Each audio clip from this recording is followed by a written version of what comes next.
veux vivre près de toi, Seigneur. Oui, je vais marcher près de toi, Seigneur. Bonsoir, bonsoir messieurs, dames. Pardonnez-moi de vous importuner. J'espère que vous avez passé une excellente journée. Je ne serai pas long. Aujourd'hui, c'est peut-être un jour banal pour toi. Tu rentres après le travail. Tu rentres voir ta femme, ton mari, tes parents, tes frères et sœurs. Mais sache que pour Dieu, ce n'est pas une soirée banale celle-ci. C'est le soir où Dieu veut se révéler à toi. Que tu sois athée, hindouiste, bouddhiste, chrétien, juif, musulman. Sache que Dieu n'est pas un concept. Dieu n'est pas une religion. Mais la Bible dit que Dieu est amour. Et celui qui ne connaît pas l'amour ne connaît pas Dieu. Je ne sais pas qui tu es. Je ne connais pas ta vie.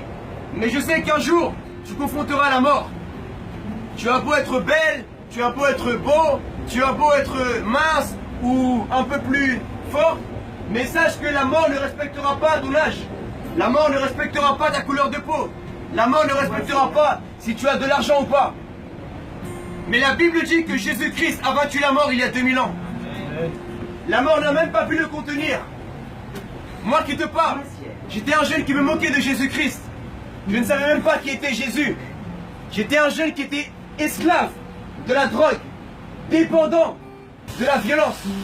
Mais quand j'ai ouvert la Bible, j'ai été impacté par ce message merveilleux de l'amour de Dieu. Vous savez, les prophètes ont dit « aime ton prochain ». Mais Jésus est allé plus loin que n'importe quel prophète. Jésus a dit « pardonne ton ennemi ». Qui peut pardonner son ennemi? Qui peut pardonner l'homme qu'il a trompé avec sa femme? Qui peut pardonner la femme, sa meilleure amie qui t'a appelé ton mari? Humainement, tu ne peux pas le faire. Mais c'est là où l'amour de Jésus intervient. Aime ton ennemi. Pardonne celui qui te maudit. Prie pour ceux qui te persécutent. Et voici le message que j'ai pour toi ce soir.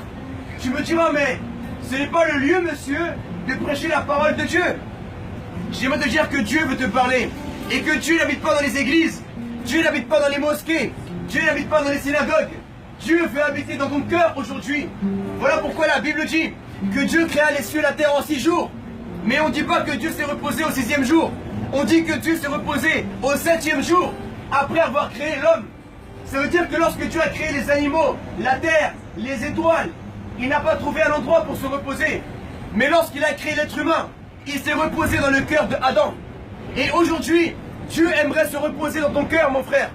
Tu as ouvert ton cœur à ta copine, tu as ouvert ton cœur à ton copain, mais es-tu prêt ce soir à ouvrir ton cœur à Jésus-Christ? Jésus, c'est pour les Arabes. Jésus, c'est pour les Noirs, les Chinois, tous les peuples de la terre, mesdames et messieurs.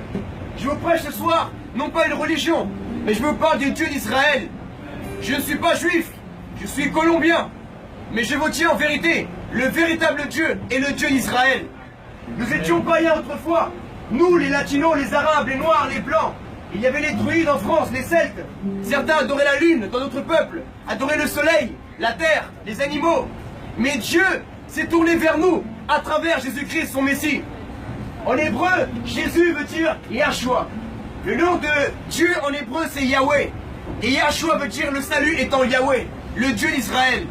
Vous avez entendu parler des élections de Donald Trump. Qu'il soit bon ou mauvais, laissez-moi vous dire que Trump veut dire trompette. Et la Bible parle dans Apocalypse des trompettes, des signes de la fin des temps. Les apôtres ont demandé à Jésus, parle-nous un peu de ton retour. Jésus a dit, il ne restera pas une pierre sur une autre pierre. Il y aura des faux prophètes. Il y aura des maladies dans le monde.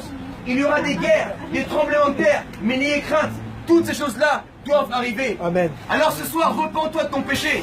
Demande pardon à Dieu et tu auras la vie éternelle, mon frère, à travers Jésus-Christ. Ouvre la Bible et passe une excellente soirée. Sois béni.